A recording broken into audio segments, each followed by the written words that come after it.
మోజులో ప్రజలు, అధికారం మోజులో నేతలు, అవినీతి మోజులో అధికారులు. ఇది దేశం తీరు. ఎవరికి వారు స్వార్థ ప్రయోజనాల కోసం వ్యవహరిస్తూ దేశాన్ని మరింత వెనక్కి నెడుతున్నారు. ఎలా ఓటు వేయాలో ప్రజలకు అర్థం కావటం లేదు. ఎలా పాలించాలో నేతలకు రావటం లేదు.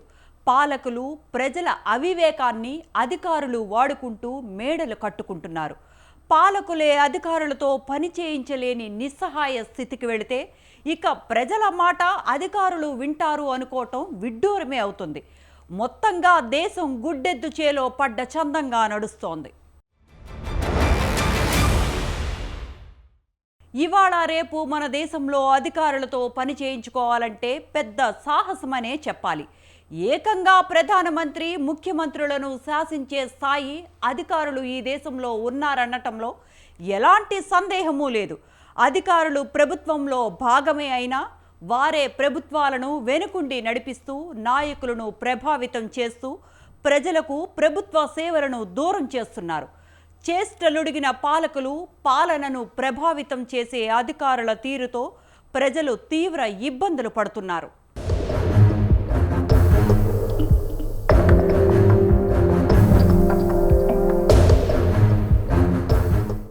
జిల్లా కేంద్రంలో, రాష్ట్ర రాజధానిలో, దేశ రాజధానిలో ఓ ప్రభుత్వ కార్యాలయం, ఏసీ రూమ్, బయటికి వెళ్లేందుకు కారు, దాని డోరు తీసేందుకు ఓ మనిషి, అవసరమైతే భద్రత, ఎక్కడికి వెళ్లినా సాగిలపడే దిగువ స్థాయి అధికార గణం. ఇది మొత్తంగా ప్రభుత్వ ఉన్నతాధికారి దర్పం. ఆ ప్రభుత్వ ఉన్నతాధికారి ప్రభుత్వంలోని ఏదో ఒక విభాగంలో విధులు నిర్వర్తిస్తుంటారు. విధుల్లో భాగంగా ప్రజలతో మమేకమవడం ఆ ఉద్యోగి బాధ్యత. తన పరిధిలో ఉండే గ్రామాలు, పట్టణాల్లో, బస్తీల్లోకి వెళ్లి తన విభాగానికి సంబంధించిన పనులు, ప్రజల అవసరాలపై ఆరా తీయాలి. కానీ మెజారిటీ ప్రభుత్వ ఉన్నతాధికారులు ఇందుకు పూర్తిగా భిన్నం. ప్రజా పన్నుల ద్వారా ప్రభుత్వం కల్పిస్తున్న సౌకర్యాలను అనుభవిస్తున్న మెజారిటీ ఉన్నతాధికారులు ఆ ప్రజలతో మమేకమై వారి సమస్యలను పరిష్కరించడంలో శ్రద్ధ చూపడం లేదు.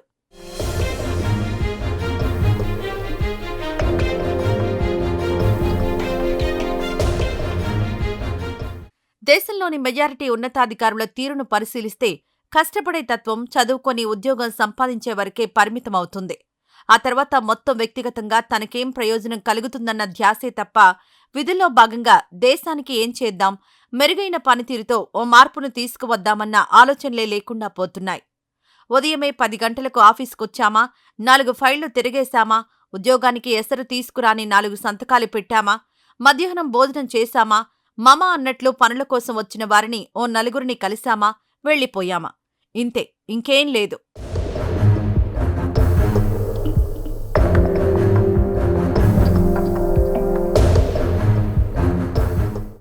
ఇది దేశంలోని మెజారిటీ ప్రభుత్వ ఉన్నతాధికారుల దినచర్య.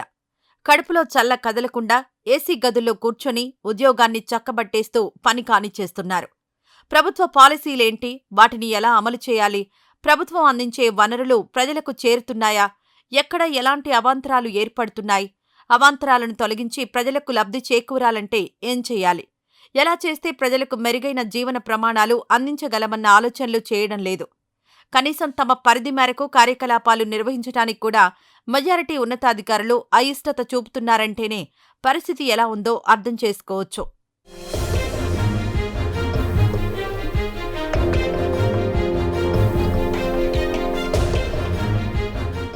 ప్రభుత్వ ఉద్యోగం అంటే ప్రజాసేవలో భాగం. విధుల్లో చేరేప్పుడే సమయంతో పని లేకుండా అన్ని వేళల్లో అందుబాటులో ఉండాలన్న నిబంధన కొన్ని ఉద్యోగాలకుంటుంది. నిబంధన లేకున్నా ప్రభుత్వ ఉద్యోగి అంటేనే అన్ని వేళల్లో అందుబాటులో ఉండడం కూడా ఒక బాధ్యతే. కానీ ఉదయం 10 గంటలకు రావడం, 6 గంటలకు వెళ్లిపోవడం, ఆదివారం టంచన్గా ఆఫీసుకు తాళం వేయడం, మళ్లీ షరామామూలుగా సోమవారం ఆఫీసుకొచ్చేయడం, ఇది నడుస్తున్న కథ. పని భారం ఎలా తగ్గించుకోవాలి, ఈ ఏడాదిలో ఎన్ని సెలవులున్నాయి, వాటిని ఎలా సద్వినియోగం చేసుకోవాలి, వేతనంతో కూడిన సెలవులు ఎన్ని, ఎలా సెలవులు పెడితే జీతం వస్తుందన్న ఆలోచనలే గాని ప్రజా సమస్యలను పట్టించుకోవడంలో 190% అధికారులు శ్రద్ధ వహించడం లేదు.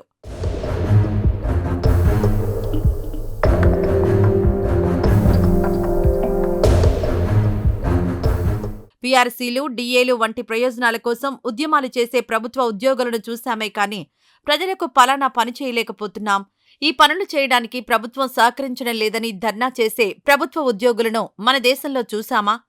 మీ పరిధిలోని ఏదైనా పని మీద ఈ నెలలో ఏదైనా గ్రామానికి వెళ్లారా అని దేశంలోని ఉన్నతాధికారులను పట్టుకుని అడిగితే 100కు 80 మంది నుంచి వెళ్లలేదనే సమాధానమే వస్తుంది.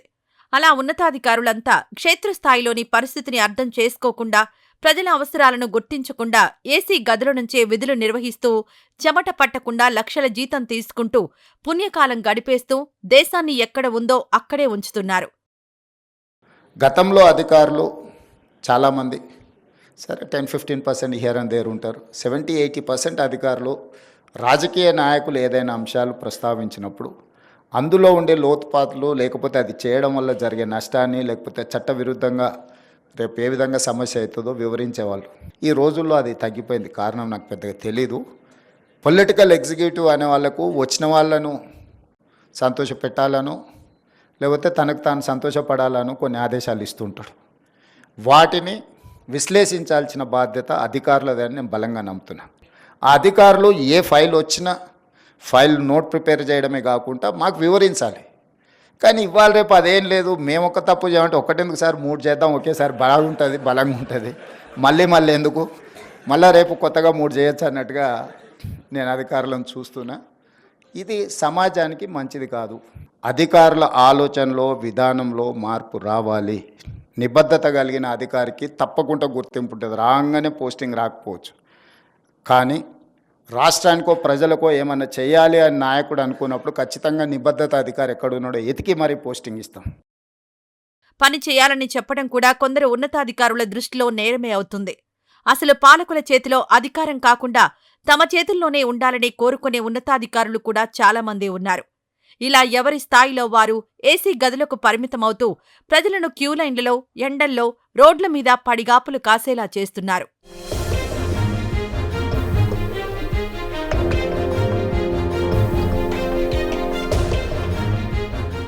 విధుల్లో చేరేటప్పుడే తెలుస్తుంది కదా విధి నిర్వహణ ఎలా ఉంటుందోనని.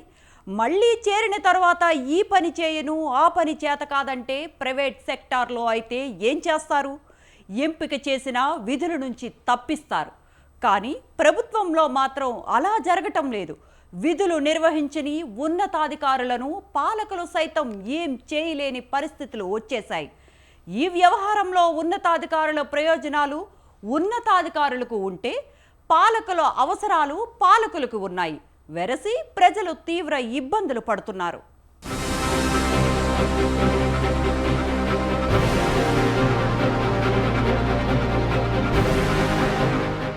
ప్రజల్లోకి ఎందుకు వెళ్లడం లేదని పాలకులు ఉన్నతాధికారులను గట్టిగా అడగలేని పరిస్థితి. దానికి అనేక కారణాలున్నాయి. ఉన్నతాధికారులతో చక్కబెట్టుకునే వ్యవహారాలే పాలకుల ఉదాసీన వైఖరికి కారణమవుతోంది. నాయకుడికి, ఆయన అనుచర గణానికి ప్రభుత్వంతో ముడిపడి ఉన్న వ్యవహారాలను చక్కబెట్టాలంటే కింది స్థాయి నుంచి పై స్థాయి వరకు ఉన్నతాధికారుల అవసరం ఉంటుంది. బదిలీలకు, ప్రమోషన్లకు నేతల సహకారం అధికారులకుండాలి. ఇలా మీకది, మాకిది అన్నట్లు వ్యవహరిస్తూ ఉండడం వల్లే పాలకులు అధికారులను సూటిగా ప్రశ్నించలేని స్థితి వచ్చేసింది.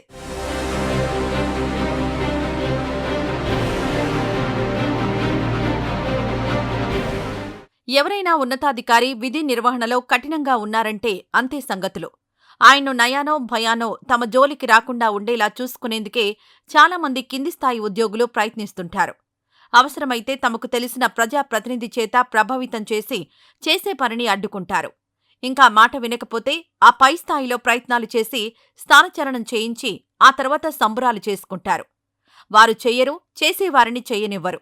ఇది ప్రభుత్వ విభాగాల్లో పనిచేస్తున్న కొందరు ఉద్యోగుల నిర్వాకం. వ్యవస్థ రూపొందించిన నియమ నిబంధనలకు లోబడి పనిచేయాల్సిన ఉద్యోగులు వ్యవస్థను ప్రభావితం చేయడంలో ప్రావీణ్యం పొంది పాలనను ప్రభావితం చేస్తూ ప్రభుత్వం, తద్వారా దేశం నిర్దేశించుకున్న లక్ష్యాలను నీరుగారుస్తున్నారు.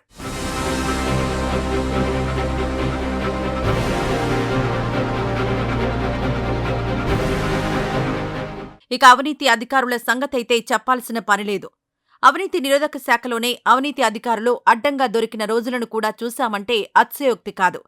తీసుకున్న జీతానికి చేసేది కొంచెం పని అనుకుంటే ఆ కొంచెం పనికి జీతంతో పాటు ప్రజల నుంచి లంచాలు వసూలు చేస్తూ తమ విధులకున్న స్ఫూర్తినే దెబ్బతీస్తున్నారు. కింది స్థాయి అధికారులు రాజకీయ అండదండలతో పై స్థాయి అధికారులను బెదిరించడం, ఆ పై స్థాయి అధికారులు ఉన్నత స్థాయి అధికారులను బ్లాక్మెయిల్ చేయడం, ఉన్నతాధికారులు ప్రజాప్రతినిధులను ప్రభావితం చేస్తూ వ్యవస్థలను నాశనం చేస్తున్నారు. ఫలితంగా నాయకులు ప్రభుత్వ అధికారులను గట్టిగా ప్రశ్నించలేని పరిస్థితి నెలకొంది.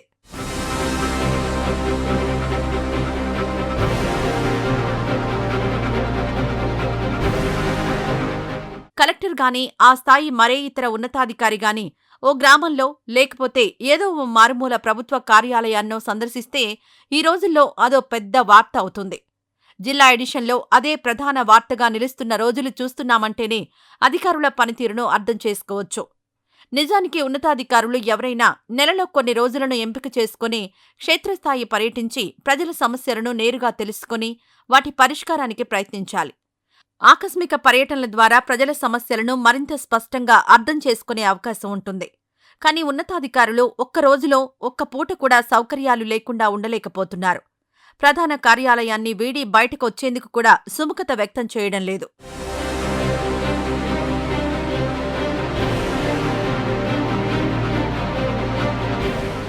నాయకుల పర్యటనలప్పుడు కాకుండా ఈ మధ్య మీ ఊరికి కలెక్టర్ ఎప్పుడొచ్చాడంటే ఓ 5 ఏళ్లవుతుందని, 10 ఏళ్లవుతుంది, 15 ఏళ్లవుతుందన్న సమాధానమే మెజారిటీ గ్రామాల నుంచి వినిపిస్తోంది.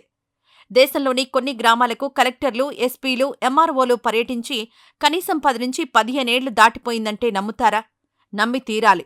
క్షేత్రస్థాయిలో పరిస్థితి ఇలా ఉంటే ప్రభుత్వాలు మాత్రం ఉన్నత స్థాయి అధికారులను క్షేత్రస్థాయిలో పర్యటించమని చెప్పడానికే భయపడుతోంది. నేరుగా ముఖ్యమంత్రి స్థాయి వ్యక్తులే కలెక్టర్లు, ఎస్పీలు, ఎంఆర్ఓలు గ్రామాల్లోకి వెళ్లి రచ్చబండ నిర్వహించి సమస్యలు తెలుసుకుని వాటి పరిష్కారానికి ప్రయత్నించాలని చెబుతున్నా ఉన్నతాధికారుల్లో చలనం రావడం లేదు. ఎంతోమంది బ్యూరోక్రాట్స్, సివిల్ సర్వెంట్స్ వాళ్ళ లైఫ్లో అన్నీ సాక్రిఫైస్ చేసి కుటుంబాల యొక్క యోగక్షేమాలు కూడా వదిలేసి దేశానికి సేవలు అందించారు కాబట్టి దేశం ఇంత బలపడ్డది, ఆర్థికంగా నిలదొక్కున్నది. ఇది జస్ట్ లైక్ దట్ ఇవన్నీ జరిగినవి కాదు.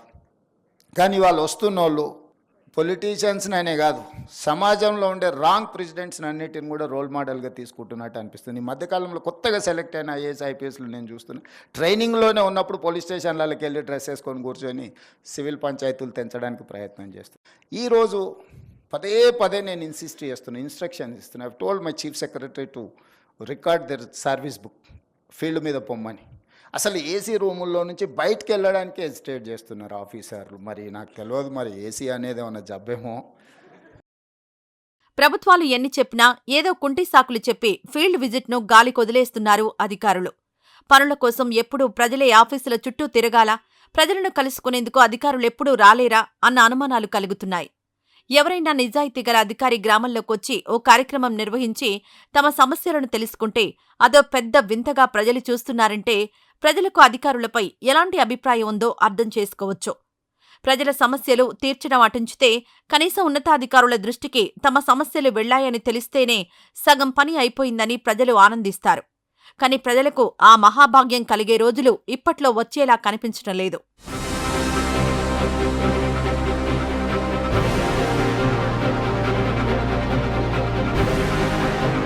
ఒకప్పుడు ఉద్యోగ సంఘాలు హక్కుల కోసం పోరాటం చేసేవి. ప్రభుత్వ ఉద్యోగ సంఘాల ఉద్యమాలు స్ఫూర్తిదాయకంగా ఉండేవి. ఆ ఉద్యమాలు అసంఘటిత రంగాల్లో పనిచేసే కార్మికులను మేల్కొల్పేవి. అయితే రాను రాను ఉద్యోగ సంఘాల లక్ష్యాలే మారిపోయాయి. సంఘాల్లోని నేతలు ఉద్యోగాలు చేయటం మానేసి అంతర్గత రాజకీయాలు చేస్తున్నారు. ఉద్యోగుల వ్యక్తిగత పనులను చక్కబెట్టేందుకు ఉద్యోగ సంఘాల నేతలు ప్రయత్నిస్తూ ప్రభుత్వాలు ఈసరించుకునే పరిస్థితికి దిగజారారు.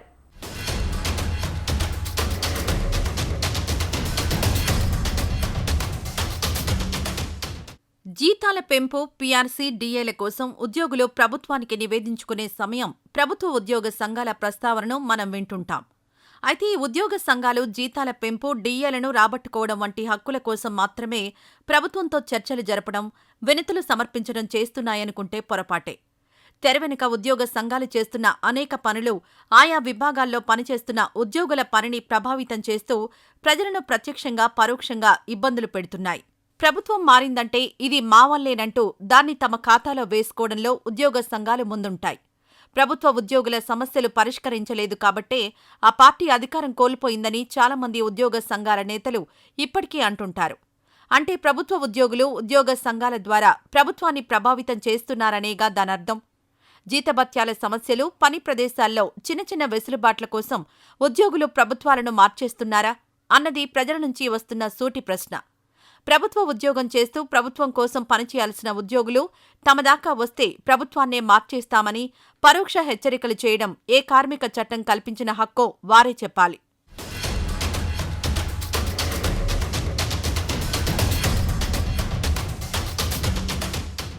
ఉద్యోగ సంఘాల్లోని నేతలు సెలవు దినాల్లో కొన్ని ప్రత్యేక సందర్భాల్లో తమ సమూహ సమస్యలపై చర్చలకు సమయం కేటాయించాలి.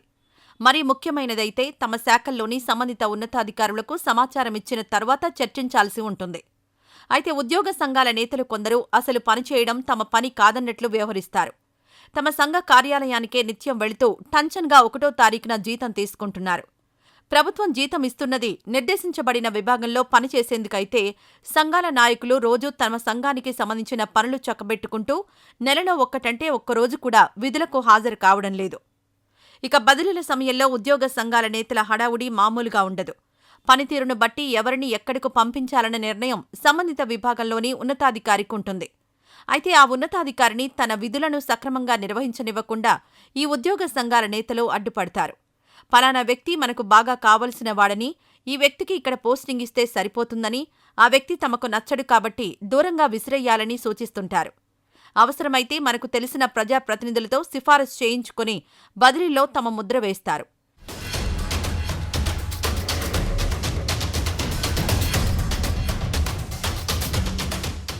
దీనివల్ల ప్రజా అవసరాల కోసం ఓ చోట నియమించబడాల్సిన ఉద్యోగి మరో చోటుకు వెళ్లిపోయి అక్కడ ప్రజా సమస్యలు మరింత పెరుగుతాయి. ఉద్యోగ సంఘాలు ప్రభుత్వాన్ని ప్రభావితం చేస్తాయన్న భయం నేతలను పీడిస్తోంది. ఫలితంగా ఏ పార్టీ అధికారంలోకొచ్చినా వారికి అపరిమితమైన సౌకర్యాలు కల్పిస్తూ పోతున్నాయి. సౌకర్యాల్లో ఏమాత్రం తేడా వచ్చినా ఉద్యమాలు చేయడం, విధులు బహిష్కరించడం పరిపాటిగా మారిపోయింది. అయితే ప్రభుత్వం కల్పిస్తున్న సౌకర్యాలకు తగ్గ పని చేస్తున్నారా అంటే అదీ లేదు. తాను ఉద్యోగం సాధించాను కాబట్టి జీవితకాలం ప్రభుత్వమే తమకు అన్నీ కల్పించాలన్న ధోరణి ప్రభుత్వ ఉద్యోగుల్లో కనిపిస్తోంది. అందుకే దేశంలో ప్రభుత్వ ఉద్యోగాలపై ప్రజలకు మక్కువ పెరుగుతోంది. ప్రైవేటు ఉద్యోగాలకు ధీటుగా పని ఉంటుందని చెబితే ప్రభుత్వ ఉద్యోగాలకు ఇంత పోటీ ఉంటుందా అంటే ఉండదనే చెప్పాలి.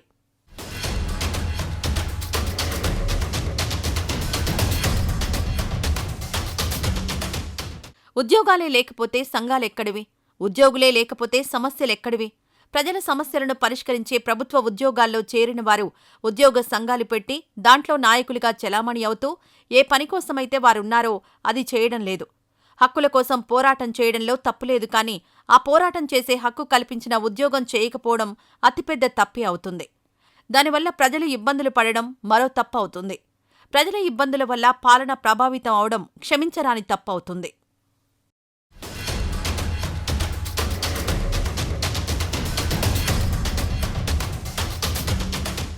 ఐఏఎస్లు, ఐపీఎస్లు గ్రామాలకు వెళ్ళండి అని ప్రభుత్వమే చెబుతున్నా పట్టించుకున్న పాపాన పోవటం లేదంటే ఏమనుకోవాలి?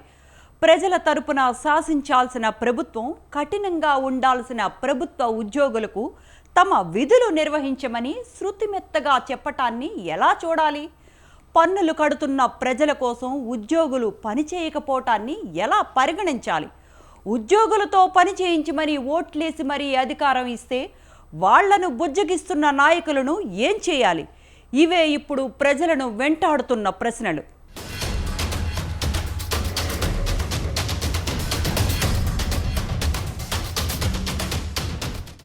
నిధులు లేవని మౌలిక వస్తుల కల్పనలో ప్రభుత్వాలు జాప్యం చేయడం చూశాం, కానీ ప్రభుత్వ ఉద్యోగులకు జీతాలు వేయకుండా ఉండడం ఎప్పుడైనా చూశామా? అస్సలు చూడలేదు. నెలనాడు ఉద్యోగుల జీతాలను ముందు పూర్తి చేయడమే ప్రభుత్వాలు ప్రథమ కర్తవ్యంగా తీసుకుంటున్నాయి. ప్రభుత్వ ఉద్యోగులకు జీతాలు ఆలస్యమైతే అంతే సంగతులు.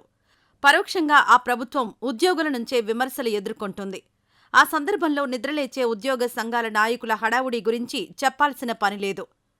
జీతాల విషయంలో ఇంత పక్కాగా వ్యవహరించే ప్రభుత్వ ఉద్యోగులు పనిచేయడంలో మాత్రం ప్రైవేట్ రంగాలతో పోల్చితే ఎంతో వెనుకబడి ఉంటున్నారు. విధుల్లో చేరినప్పటినుంచి ఒక్కో ఏడాదిలో మొత్తానికి మొత్తం పనిదినాలకు హాజరు కాని ప్రభుత్వ ఉద్యోగులు 50% వరకు ఉంటారని ఓ అంచనా.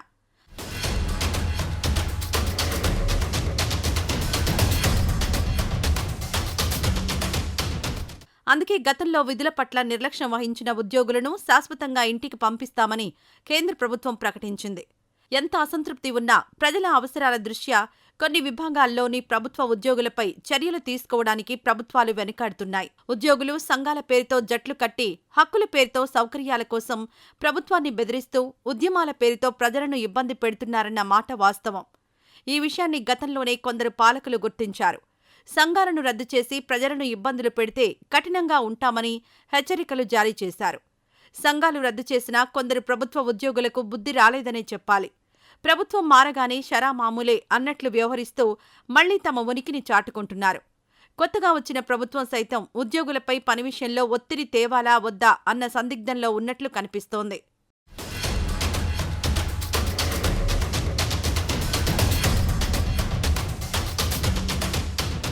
ఉద్యోగులతో పెట్టుకుంటే ఓ బాధ, పెట్టుకోకపోతే మరో బాధ అన్నట్లు తయారైంది పరిస్థితి. వారికి నేరుగా ఆదేశాలిచ్చి పని చేయించలేక, ఇటు ప్రజలు ఇబ్బందులు పడుతుంటే చూడలేక, ప్రభుత్వంలోని కొందరు పెద్దలు ఇబ్బందులు పడుతుంటే మరికొందరు మాత్రం తమ పనుల కోసం ఉద్యోగులను వెనకేసుకొస్తూ వాళ్లు ఎన్ని తప్పులు చేస్తున్నా చూసి చూడనట్లు వ్యవహరిస్తున్నారు. నాయకుల అవినీతికి అధికారులు, అధికారుల అలసత్వానికి నాయకులు అన్నట్లు తయారైంది పరిస్థితి. తప్పు జరిగి ప్రజలు ఇబ్బందులు పడ్డా, వారి ప్రాణాలు పోయినా సంబంధిత అధికారులపై ప్రభుత్వం ఎలాంటి చర్యలు తీసుకోవడం లేదంటేనే పరిస్థితి ఎంత దిగజారిందో అర్థం చేసుకోవచ్చు.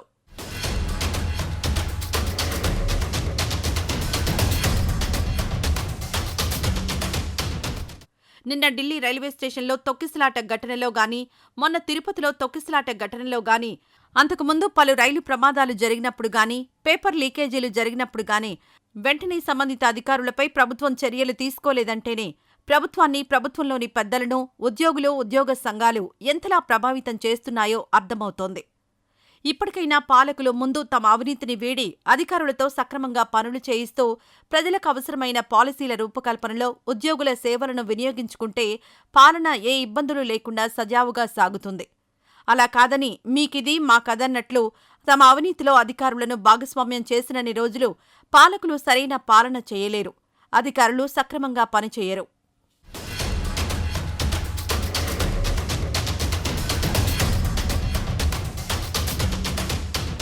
ఇది ఇవాల్టి ఉన్నది ఉన్నట్టు. స్టే ట్యూన్ టు స్వతంత్ర.